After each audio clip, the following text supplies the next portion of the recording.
Good morning to all. Myself Mr. Rakesh Kumar Sandhu, प्रवक्ता diet Bilaspur eight Jukhala.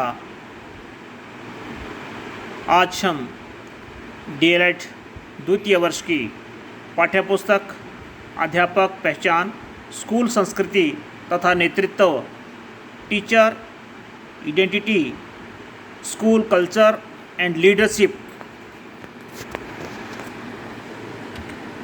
के प्रथम unit developing a vision of education, शिक्षा के एक दृश्य का विकास के सब यूनिट अध्यापक, एक अच्छे अध्यापक की विशेषताएं तथा गुण, characteristics and qualities of a good teacher के बारे में विस्तार से चर्चा करेंगे। गुरु शब्द का नाम लेते ही गुरु महिमा मस्तिष्क में विचरण करने लगती है।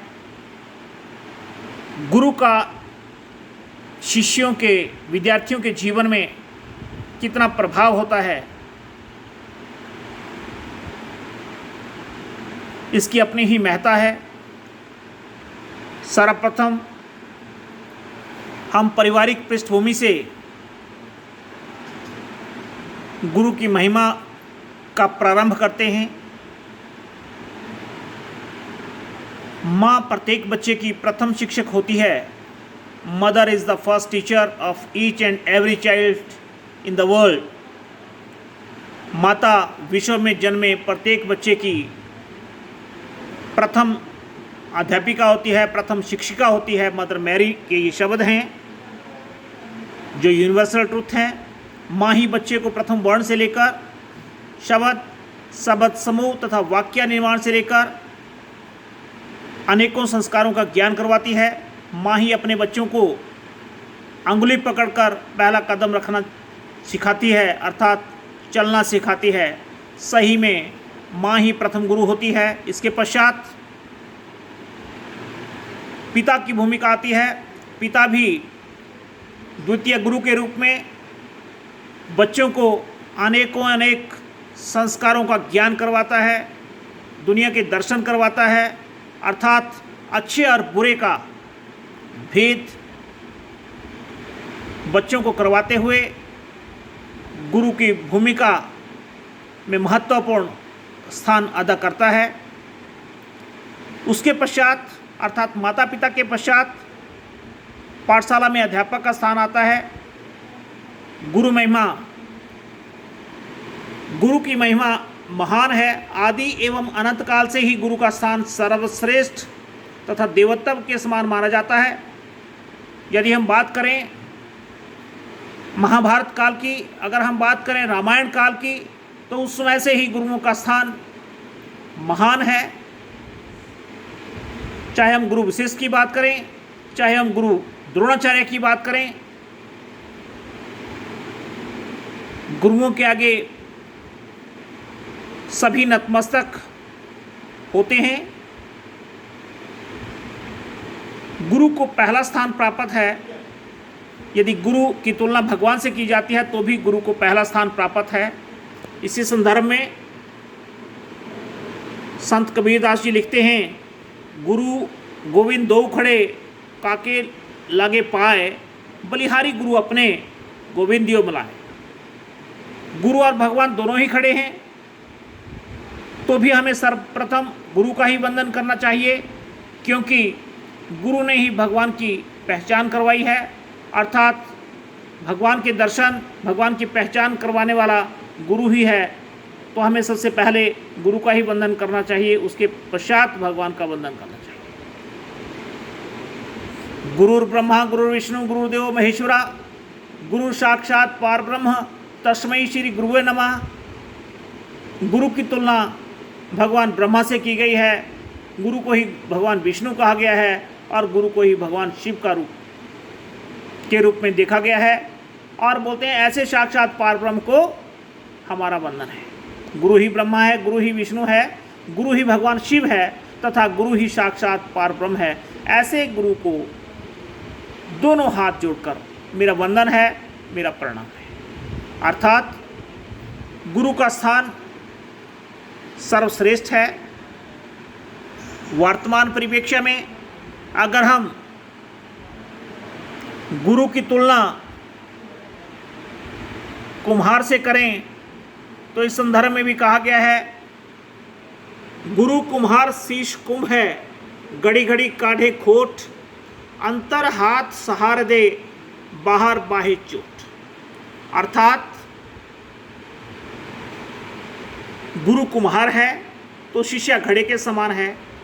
जिस प्रकार कुम्हार घड़े को अंदर से हाथ का सहारा देकर बाहर से बार बार चोट करके उसकी कमियों को दूर करके घड़े को सुंदर बना देता है, ठीक उसी प्रकार गुरु अपने विद्यार्थियों के अवगुणों को दूर करने के लिए कठोर वचनों का प्रयोग करते हुए भी हमेशा उसके व्यक्तित्व को सुंदर बनाने में प्रयासरत रहता है और हमेशा अपने शिष्यों के उज्जवल भविष्य की कामना करता है।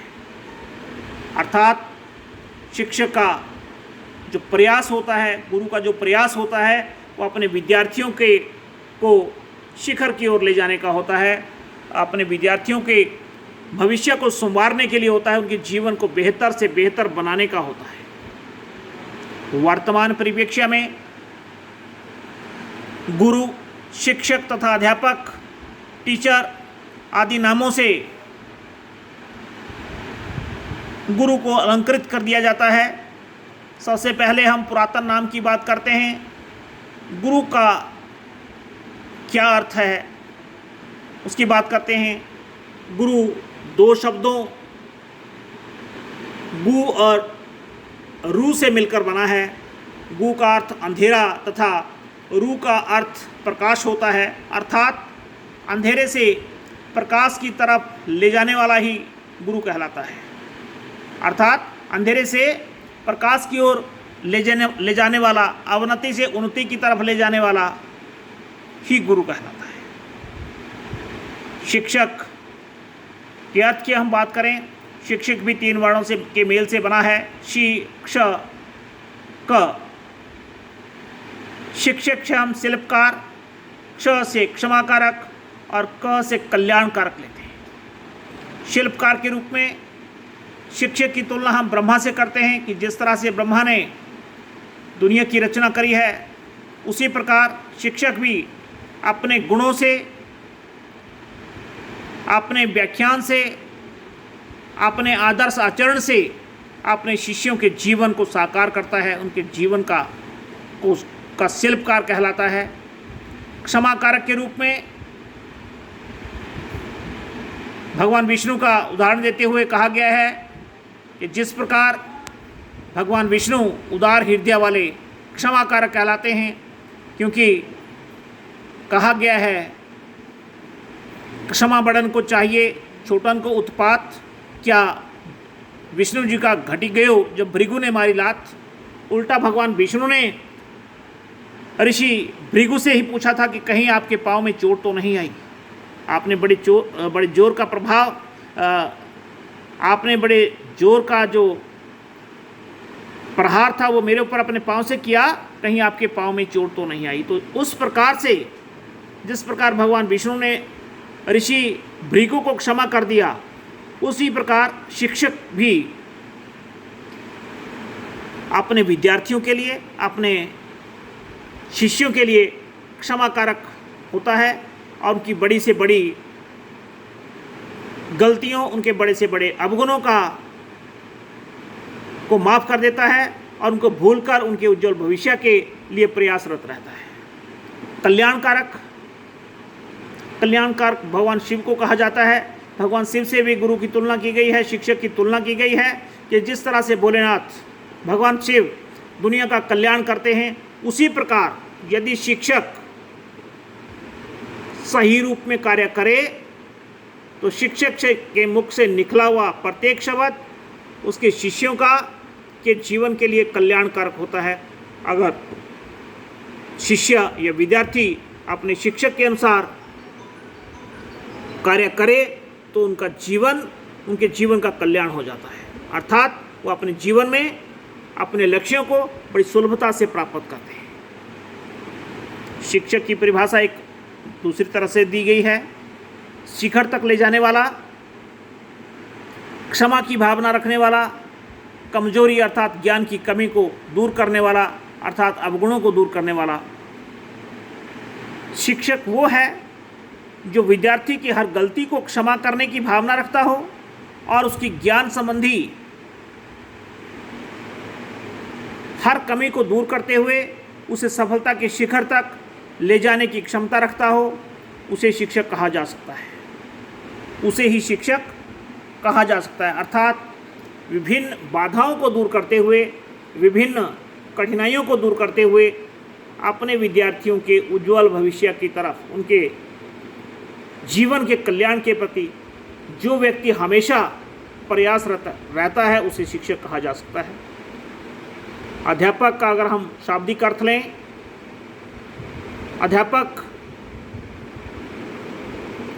शब्द का उच्चारण करते हुए स्वतः ही अनेकों गुण झलक जाते हैं। अध्ययनशील, धैर्यवान, योग्य, योजनात्मक दृष्टिकोण रखने वाला, परिपक्व, कर्मठ, कर्तव्यनिष्ठा से कार्य करने वाला ही अध्यापक कहलाता है। अर्थात जिसमें ये गुण हो, अध्ययनशीलता अध्यापक का सबसे पहला गुण है, धैर्यवान होना चाहिए, योग्य होना चाहिए, योजनात्मक दृष्टिकोण रखने वाला होना चाहिए, सृजनात्मकता उसमें होनी चाहिए, परिपक्व होना चाहिए, कर्मठ होना चाहिए, कर्तव्यनिष्ठा से यदि कोई व्यक्ति कार्य करता है, वैसे शिक्षक को, ऐसे व्यक्ति को अध्यापक कहलाने का हक है, जो अपने विद्यार्थियों के सुंदर भविष्य के लिए, उनके उज्जवल भविष्य के लिए इन सारे गुणों से सुशोभित है, उसे अध्यापक कहा जा सकता है। अध्यापक की परिभाषाएं निम्न शिक्षाविदों ने अध्यापक को इस प्रकार से परिभाषित किया है। संयुक्त राज्य अमेरिका के एक शिक्षाविद H.G. वेल्स के अनुसार इतिहास का वास्तविक निर्माता अध्यापक होता है। इतिहास का वास्तविक निर्माता अध्यापक होता है। The sole maker of the history is the teacher. Humayun Kabir ने अध्यापक के विषय में कहा है, अच्छे अध्यापकों के बिना शिक्षा की सर्वोत्तम पद्धति भी सफल नहीं हो सकती। अच्छे अध्यापकों से शिक्षा पद्धति के दोषों को भी दूर किया जा सकता है। अर्थात अगर एजुकेशन पॉलिसी में भी कोई कमी रह गई है तो उसे भी अच्छे अध्यापकों के द्वारा दूर किया जा सकता है। हुमायूं कबीर जी का ऐसा कहना है। मुदालियर शिक्षा आयोग के अनुसार हम इस बात से पूर्ण रूप से सहमत हैं कि शिक्षा में महत्वपूर्ण तत्व अध्यापक हैं। उसके व्यक्तिगत गुण, उसकी शैक्षिक योग्यताएं, उसका वास्तविक जीवन, प्रशिक्षण तथा विद्यालय और समुदाय में उसका स्थान, विद्यालय की प्रसिद्धि तथा सामुदायिक जीवन पर उसका प्रभाव, उसमें कार्यरत अध्यापकों पर आधारित होता है।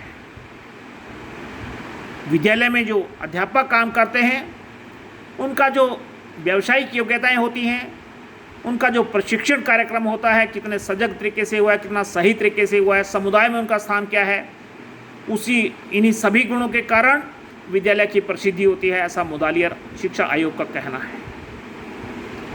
ऋषिवर मनु ने अध्यापक के विषय में कहा है, अपनी माता के प्रति श्रद्धा द्वारा बालक विषयों को प्राप्त करता है। पिता की श्रद्धा से मध्य जगत तथा शिक्षक के प्रति श्रद्धा से ब्रह्मा जगत को प्राप्त करता है, ब्रह्म जगत को प्राप्त कर लेता है। अर्थात अगर माँ के प्रति श्रद्धा हो तो बालक विषयों को प्राप्त कर लेता है, पिता के प्रति श्रद्धा हो मध्य जगत को बालक प्राप्त कर लेता है, लेकिन यदि शिक्षक के प्रति श्रद्धा हो तो उसे ब्रह्म जगत को प्राप्त किया जा सकता है। इसका एक उदाहरण है कि द्रोणाचार्य जी के प्रति अर्जुन की विशेष श्रद्धा थी और उसी श्रद्धा ने अर्जुन को दुनिया का सर्वश्रेष्ठ धनुर्धर बना दिया।